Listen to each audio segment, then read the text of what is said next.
ପିଲାମାନେ ଆଜି ଆମେ ପଢ଼ିବା +2 ସେକେଣ୍ଡ ଇୟର ପିଲାମାନଙ୍କ ପାଇଁ ହେଲା ବୋର୍ଡ଼ ପରୀକ୍ଷା ପାଇଁ ପିଲାମାନେ ଲଙ୍ଗ ପ୍ରଶ୍ନ ବହୁତ ଇମ୍ପୋର୍ଟାଣ୍ଟ ରହିବ ହେଲା। ଏଇ ପ୍ରଶ୍ନ ପିଲାମାନେ ବହୁତ ଇମ୍ପୋର୍ଟାଣ୍ଟ ହେଲା। ଏଇ ପ୍ରଶ୍ନ ପିଲାମାନେ ଲଙ୍ଗ ପ୍ରଶ୍ନ ହେଲା। କ'ଣ ଲଙ୍ଗ ପ୍ରଶ୍ନ ଦେଖ ପିଲାମାନେ, ଦେଖ ଖ୍ରୀଷ୍ଟପୂର୍ବ ଷଷ୍ଠ ଶତାବ୍ଦୀରେ ଭାରତରେ ଧର୍ମ ସଂସ୍କାର ଆନ୍ଦୋଳନର ବିଭିନ୍ନ କାରଣମାନ ଆଲୋଚନା କର ହେଲା। କ'ଣ ପଚରାଯାଇଛି ପିଲାମାନେ ବୋର୍ଡ଼ ପରୀକ୍ଷା ପାଇଁ ପିଲାମାନେ ହେଲା। କ'ଣ ବୋର୍ଡ଼ ପରୀକ୍ଷା ପାଇଁ ଖ୍ରୀଷ୍ଟପୂର୍ବ ଷଷ୍ଠ ଶତାବ୍ଦୀରେ ଭାରତରେ ଧର୍ମ ସଂସ୍କାର ଆନ୍ଦୋଳନ ବିଭିନ୍ନ କାରଣମାନ ଆଲୋଚନା କର ହେଲା। ଉତ୍ତର କ'ଣ ଅଛି ଦେଖ ପିଲାମାନେ, ଉତ୍ତର କ'ଣ ରହିଛି ଦେଖ, ଭାରତ ଇତିହାସ ଖ୍ରୀଷ୍ଟପୂର୍ବ ଷଷ୍ଠ ଶତାବ୍ଦୀ ଧର୍ମ ସଂସ୍କାର ଆନ୍ଦୋଳନ ପାଇଁ ବିଶେଷ ଉଲ୍ଲେଖଯୋଗ୍ୟ ହେଲା। କ'ଣ ପିଲାମାନେ ଷଷ୍ଠ ଶତାବ୍ଦୀର ଧର୍ମ ସଂସ୍କାର ଆନ୍ଦୋଳନ ପାଇଁ ବିଶେଷ ଉଲ୍ଲେଖଯୋଗ୍ୟ ହେଲା। ପରବର୍ତ୍ତୀ ବୈଦିକ ଯୁଗର ଶେଷ ଭାଗରେ ଧର୍ମରେ ନାନା ପ୍ରକାର ଅନ୍ଧବିଶ୍ୱାସ ଓ କୁସଂସ୍କାର ସ୍ଥାନ ପାଇଥିଲା। ବୁଝିପାରୁଛ, ଅନ୍ଧବିଶ୍ୱାସ କୁସଂସ୍କାର ସ୍ଥାନ ପାଇଥିଲା। ତାପରେ ଦେଖ ପିଲାମାନେ, ପୂଜା ପଦ୍ଧତି ଓ ଯଜ୍ଞ ଅନୁଷ୍ଠାନ ବହୁ ଆଡ଼ମ୍ବ ସହିତ ଏବଂ କ୍ରିୟାବହୁଳ ନୀତିରେ ବ୍ରାହ୍ମଣମାନଙ୍କ ଦ୍ୱାରା ପରିଚାଳିତ ହେଲା। ଧର୍ମର ମହତ୍ତ୍ୱ ସାଧାରଣ ଲକ୍ଷ୍ୟ ଉପଲବ୍ଧ କରି ନ ପାରି ନାନା ପ୍ରକାର ଅନ୍ଧବିଶ୍ୱାସ ଗ୍ରହଣ କରିବାକୁ ବାଧ୍ୟ ହେଲେ ହେଲା। ପିଲାମାନେ ଭିଡ଼ିଓ ଟିକେ ଲଙ୍ଗ ହେଇପାରେ ହେଲା, କିନ୍ତୁ ବହୁତ ଇମ୍ପୋର୍ଟାଣ୍ଟ ରହିବ ପିଲାମାନେ। MCQ ପ୍ରଶ୍ନ ପାଇଁ ମଧ୍ୟ ଏଇଥିରୁ ଆସିପାରେ ହେଲା। ନୋଟ୍ ଆଉଟ୍ କରିବେ ପିଲାମାନେ ହେଲା। ଖ୍ରୀଷ୍ଟପୂର୍ବ ଷଷ୍ଠ ଶତାବ୍ଦୀରେ ମହାବୀର ଜିନ୍ ଓ ଗୌତମ ବୁଦ୍ଧ ସାମାଜିକ ଓ ଧର୍ମ କ୍ଷେତ୍ରରୁ କ'ଣ ଅଛି ଧର୍ମ କ୍ଷେତ୍ରରୁ ସମସ୍ତ କୁସଂସ୍କାର ଓ ଜଟିଳତା ଦୂର କରି ମନୁଷ୍ୟକୁ ଏକ ସରଳ ଓ ଆଦର୍ଶ ପଥରେ ପରିଚାଳିତ କରିବା ପାଇଁ ପ୍ରଚେଷ୍ଟା କରିଥିଲେ ହେଲା। ଏକ ସହଜ ସରଳ ଓ ସର୍ବଜନବଦ୍ଧ ଧର୍ମ ପ୍ରବର୍ତ୍ତନର ପ୍ରୟୋଜନ ସେମାନେ ଉପଲବ୍ଧ କଲେ ଯେ କ'ଣ ଦେଖ, ଖଡ଼ରେ ଜୈନ ଧର୍ମ ଓ ବୌଦ୍ଧ ଧର୍ମର ଉତ୍ପତ୍ତି ହେବା ସଙ୍ଗେ ସଙ୍ଗେ କ'ଣ ଭାରତର ଆଧ୍ୟାତ୍ମିକ ଓ ଧର୍ମ କ୍ଷେତ୍ରରେ ଏକ ନୂତନ କ'ଣ ଯୁଗର ସୂତ୍ରପାତ ହୋଇଥିଲା ହେଲା। କ'ଣ ଭାରତର ଆଧ୍ୟାତ୍ମିକ ଧର୍ମ କ୍ଷେତ୍ରରେ ଏକ ନୂତନ ଯୁଗର ସୂତ୍ରପାତ ହୋଇଥିଲା। ସରଳ ବୈଦିକ ଧର୍ମକାଳକ୍ରମେ ସଂକୀର୍ଣ୍ଣ ଓ ଜଟିଳ ହୋଇଥିଲା। ବୁଝିପାରିଲେ। ତାପରେ ଦେଖ ପିଲାମାନେ, ବହୁତ ଇମ୍ପୋର୍ଟାଣ୍ଟ ପ୍ରଶ୍ନ ପିଲାମାନେ ହେଲା। ନାନା ପ୍ରକାରର କୁସଂସ୍କାର ଏହି ଧର୍ମରେ ପ୍ରବେଶ କଲା। ବ୍ରାହ୍ମଣମାନଙ୍କ ବ୍ୟତୀତ କେହି ଧର୍ମ କାର୍ଯ୍ୟ ବା ଧର୍ମ ଚର୍ଚ୍ଚା କରିପାରିଲେ ନାହିଁ। ଲୋକେ ଧର୍ମର ପ୍ରକୃତ ମହତ୍ତ୍ୱ ନୀତି ହୃଦୟଙ୍ଗମ କରିପାରିଲେ ନାହିଁ। ତାପରେ ଦେଖ ପିଲାମାନେ, ସାମାଜିକ ଓ ଧର୍ମ କ୍ଷେତ୍ରରେ ବ୍ରାହ୍ମଣମାନେ ପ୍ରାଧାନ୍ୟ ବିସ୍ତାର କଲେ। ପିଲାମାନେ ସାମାଜିକ ଓ ଧର୍ମ କ୍ଷେତ୍ରରେ ବ୍ରାହ୍ମଣମାନେ ପ୍ରାଧାନ୍ୟ ବିସ୍ତାର କଲେ। ପୂଜା ପଦ୍ଧତି ଜଟିଳ ହେବା ସଙ୍ଗେ ସଙ୍ଗେ ଯାଗଯଜ୍ଞମାନଙ୍କର ପଶୁ ବଳି ପ୍ରଥା ପ୍ରଚଳିତ ହେଲା ହେଲା। କ'ଣ ପିଲାମାନେ ଯାଗଯଜ୍ଞମାନଙ୍କର ପଶୁ ବଳି ପ୍ରଥା ପ୍ରଚଳିତ ହେଲା। ତାପରେ ଦେଖ ପିଲାମାନେ, ଯାଗଯଜ୍ଞ ଓ ପୂଜା ପଦ୍ଧତି ଅନୁଷ୍ଠାନ କରିବା ସାଧାରଣ ଲୋକଙ୍କ ପକ୍ଷେ ସମ୍ଭବପର ନଥିଲା। ପିଲାମାନେ ଯାଗଯଜ୍ଞ ଓ ପୂଜା ପଦ୍ଧତି ଅନୁଷ୍ଠାନ କରିବା ପାଇଁ ସାଧାରଣ ଲୋକମାନଙ୍କ ପାଇଁ କ'ଣ ସମ୍ଭବପର ନଥିଲା। ବୁଝିପାରିଲେ। ଧର୍ମର ପ୍ରକୃତ ମହତ୍ତ୍ୱ ଅନୁଷ୍ଠାନ କରିବା ସାଧାରଣ ଲୋକଙ୍କର ପକ୍ଷେ ସମ୍ଭବପର ନଥିଲା ହେଲା। କ'ଣ ସାଧାରଣ ଲୋକଙ୍କର ପକ୍ଷେ ସମ୍ଭବପର ନଥିଲା। ବୁଝିପାରିଲେ। ଧର୍ମର ପ୍ରକୃତ ମହତ୍ତ୍ୱ ସେମାନେ ଉପଲବ୍ଧ ନକରି ଅନ୍ଧ ଭାବରେ ବ୍ରାହ୍ମଣ ପୁରୋହିତମାନଙ୍କର କ'ଣ ଅଛି ଦେଖ ଏଠି କଥାକୁ ଗ୍ରହଣ କଲେ ହେଲା। ଜାତି ପ୍ରଥା ମଧ୍ୟ କଠୋରତ ହେଲା। ବ୍ରାହ୍ମଣମାନେ ସମାଜରେ ଉଚ୍ଚ ସ୍ଥାନ ଅଧିକାର କରିବା ପାଇଁ ସଙ୍ଗେ ସଙ୍ଗେ ଅନ୍ୟ ଜାତିକୁ ଘୃଣା କରୁଥିଲେ। ଶୂଦ୍ରମାନଙ୍କ ଅବସ୍ଥାନ ବିଶେଷ ଦୁଃଖଦାୟକ ହୋଇଥିଲା। ପିଲାମାନେ ଟାଇପିଂରେ ଟିକେ ମିଷ୍ଟେକ୍ ହେଇଯାଉଛି ହେଲା, ଆଡ଼ଜଷ୍ଟ କରିନେବ।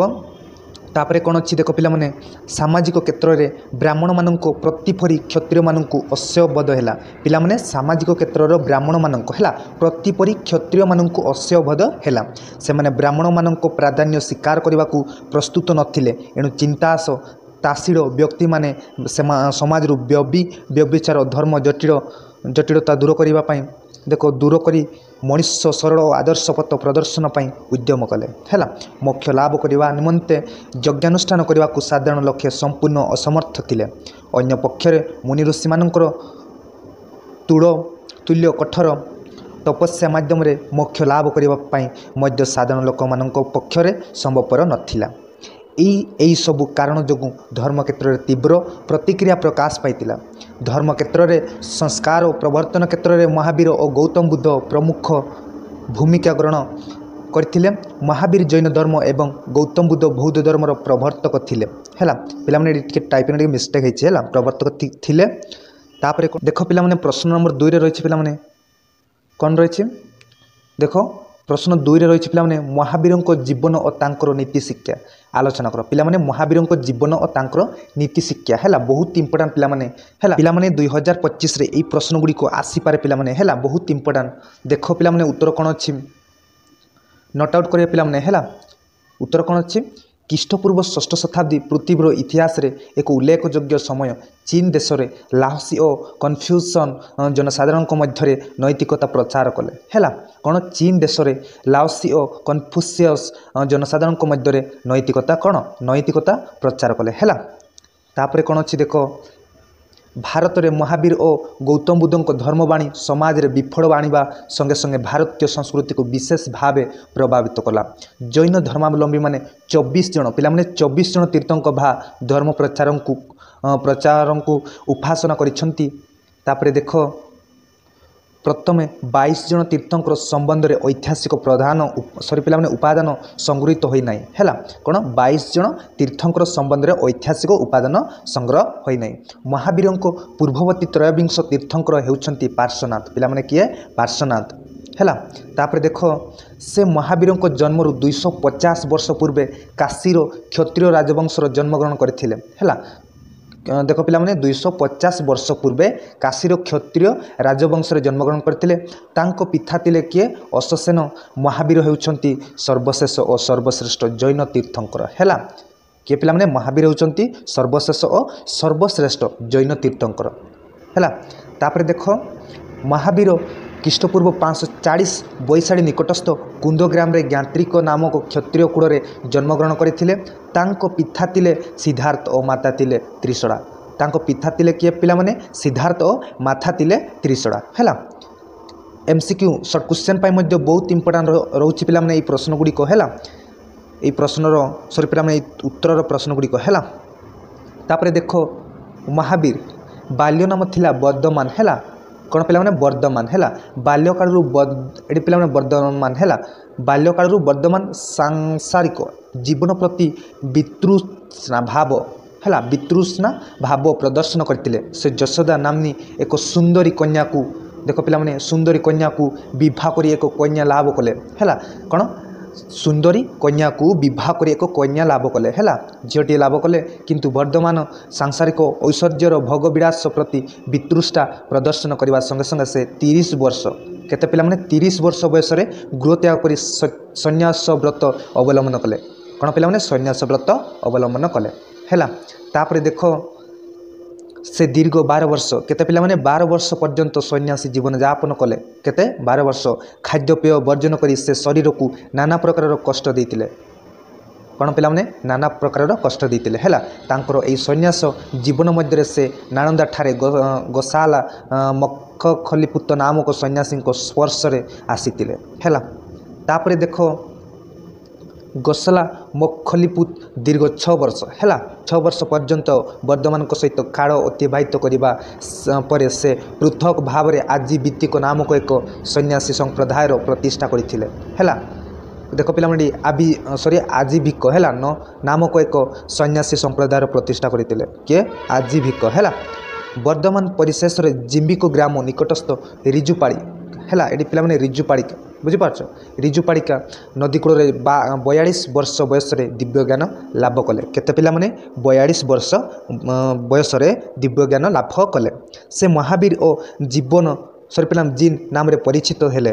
तांकर प्रतिष्ठित संप्रदायर नाम है निग्रंथ कौन पिलाने निग्रंथ पर से जैन कहगला है प्रथम कौन थी पिलाने निग्रंथ तापर से कहगला जैन है बुझीपारे तापर देख पिलाने कौन अच्छी महावीर जीवन में अवशिष्ट 30 वर्ष कषड़ मिथुड़ा और मगध प्रवृत्ति स्थान में धर्म प्रचार करते से 72 वर्ष बयस राजगृह सहर निकटस्थ पाबा नामक स्थान में देहत्याग करते कौन पिलाने पाबा नामक स्थान में देहत्याग करते बुझीपारे तापर देख पिलाने पॉइंट उपर को आसवा कौन पॉइंट जैन धर्मर नीति पिलाने जैन धर्मर नीति कौन देख पिलाने तांकर नीति पूरा डिटेल्स लिखा है महावीर कौन सी नूतन धर्म प्रवर्तन करनथिले पिलाने महावीर कौन सी नूतन धर्म प्रवर्तन करनथिले से जैन तीर्थंकर पार्श्वनाथों प्रचारित धर्म नीति गुड़िक परिवर्तन करते है कौन पिलाने से जैन धर्म तीर्थंकर पार्श्वनाथ प्रचारित धर्मनीति गुड़िक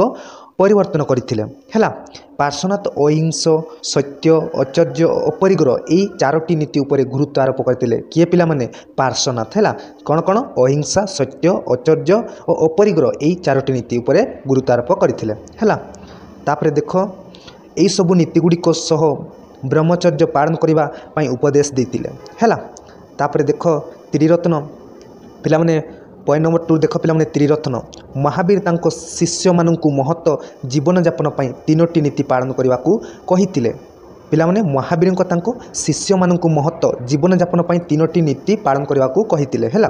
कौन कौन से नीति सत्य विश्वास पिला माने सत् विश्वास है सत् ज्ञान तापर सत्कर्म है यही तीनोटी यह त्रिरत्न नाम क्या तो यही तीनोटी है कौन त्रिरत्न नाम नामित है। तांको मतरे ईश्वर पूजा बा प्रार्थनार आवश्यक नहीं बुझिपारे आवश्यक नहीं। तापर देखो निर्वाण पाई पवित्र आत्मार आवश्यक बुझिपारे। तापर देखो पॉइंट नंबर 3 रे कौन रही देख देख पिला माने कर्म और पूर्वजन्म है कौन कर्म और पूर्वजन्म जैन धर्म रे कर्मफल और पूर्वजन्म हेउची प्राधान्य वैशिष्ट्य बंचापी मनुष्य कर्म करे कर्म करने संगे संगे तार आत्मा मध्य कर्म रे नियुक्ति थाए कौन रे कर्म रे नियुक्ति थाए से कुकर्म को सुकर्म मध्य प्रभेद जानिबा दरकार है कौन कुकर्म और सुकर्म मध्य प्रभेद जानिबा दरकार। सुकर्म कले देख पिला माने सुकर्म कले सुफल और कुकर्म कले कुफल मिलता है। तमें जानछ पिला माने सुकर्म कले सुफल और कुकर्म कले कुफल कर्म कहीं कसी जाई पारिबे नाही है। तापर देख कारण यह हूँ चिरंतन भगे है आत्मा शाश्वत सुख पाइपारे सत्य कुकर्म कले मनुष्य बारंबार जन्म निए एवं जंत्रणा मध्य मिसे पाप पाप करी ईश्वर को नाही सुकर्म कले जन्मर मुक्ति मिले तत्संगे संगे कौन मिले मनुष्य आत्मा देख मनुष्य आत्मा परमात्मा रे नाही प्रार्थना करी कई केबे मुक्ति पाई पारेन है कई मुक्ति पाई पारे बुझिपारे।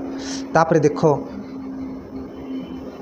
4 नंबर पॉइंट कौन अच्छी अहिंसा प्रत्येक जीवन पवित्र अटे क्षुद्र कीट देहरे मनुष्य बड़ी प्रत्येक आघात हेले जेमिति पीड़ा हुए से भली छोट जीवन देहरे जीव त्याग करने अनुचित प्रत्येक जीव प्रति दया प्रदर्शन अहिंसा जैन धर्मर मूल और महान मंत्र मध्य जीवन और आत्मा अच्छी है।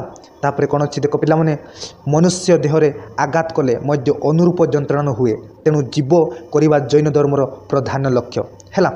तापर देख पिला माने पॉइंट नंबर 5 रे रही पिला माने निर्वाण कौन निर्वाण जीवन सत्यता प्रत्येक व्यक्ति हृदयंगम करवा उचित मनुष्य मरणशीण प्राणी अटे तार शरीर अवास्तव अटे पार्थिव सुख अर्थहीन पार्थिव सुख प्रति आकर्षित होई मनुष्य कुकार्य बा पाप करिथाए आत्मा वास्तव बा सत्य अटे।